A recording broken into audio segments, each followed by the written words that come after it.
અમદાવાદની RTO office ફરી શરૂ થઈ છે। સર્વરની સમસ્યા બાદ ફરી કચેરી હવે રાબેતા મુજબ શરૂ કરવામાં આવી છે। સર્વર શરૂ થતાં ઓનલાઈન કામગીરી પણ હવે શરૂ થઈ છે। છેલ્લા 3 થી લઈને 4 દિવસથી સર્વરની સમસ્યા સતત સર્જાઈ રહી હતી।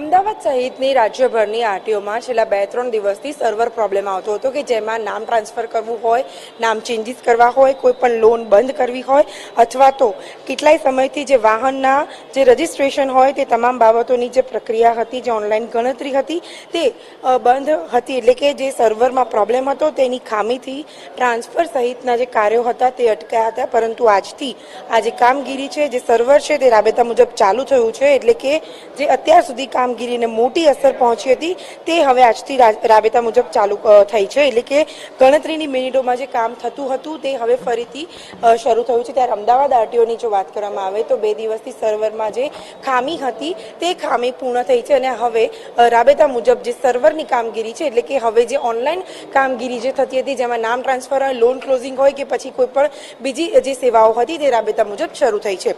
કેમેરા પર્સન જનક ચૌધરી સાથે પ્રિંદા રાવલ, TV13 અમદાવાદ।